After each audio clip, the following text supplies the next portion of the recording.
Hello, this is Michael Silva.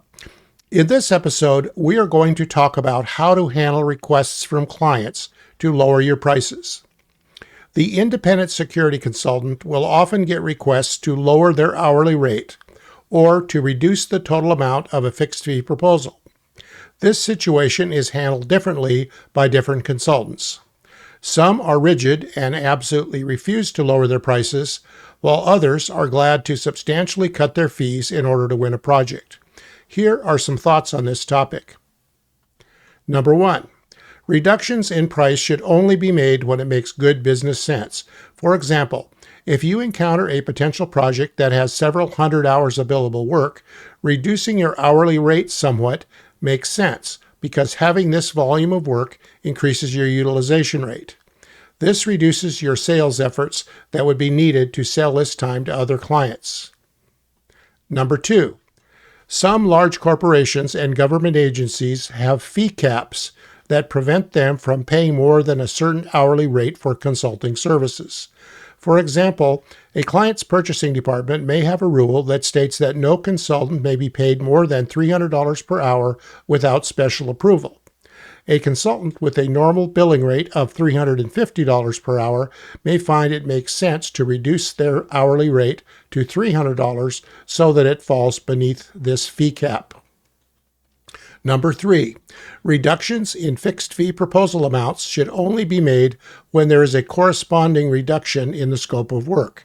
For example, a security management consultant may have submitted a proposal for $10,000 to conduct 4 days of training. The client comes back and says that there is only $8,000 in the budget.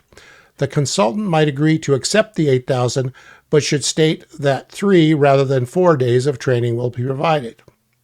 Agreeing to provide the same scope of work for a lesser fee can send a message that your fees are arbitrary, and the client may always try to negotiate for a lower fee on all projects going forward.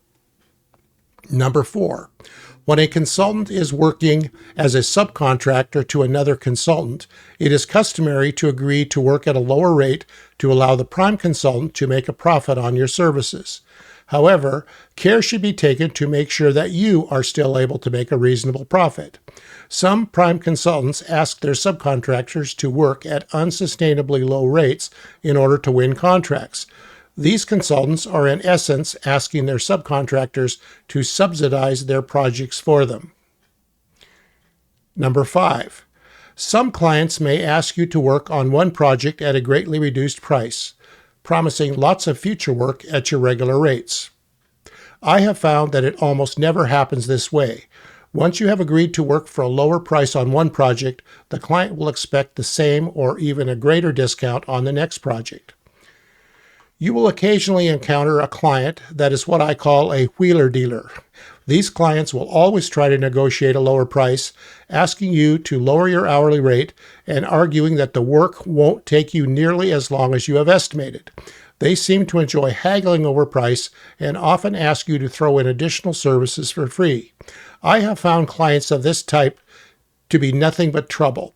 In addition to asking you to work at a reduced price, they are often difficult and demanding to work for and slow to pay their bills. I personally choose to avoid this type of client at all costs. Number 7. Just because a company is big and prestigious doesn't mean that they are a good client to work for.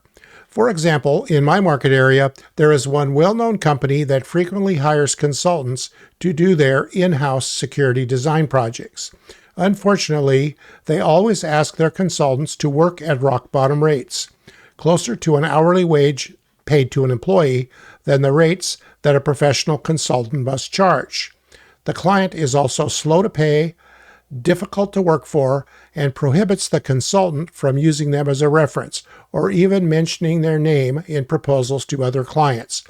Do you need this type of client? I certainly don't. Number 8.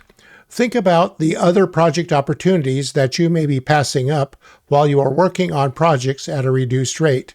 It makes no sense at all to get tied up on projects that are only marginally profitable when there are plenty of opportunities to work at your regular rates.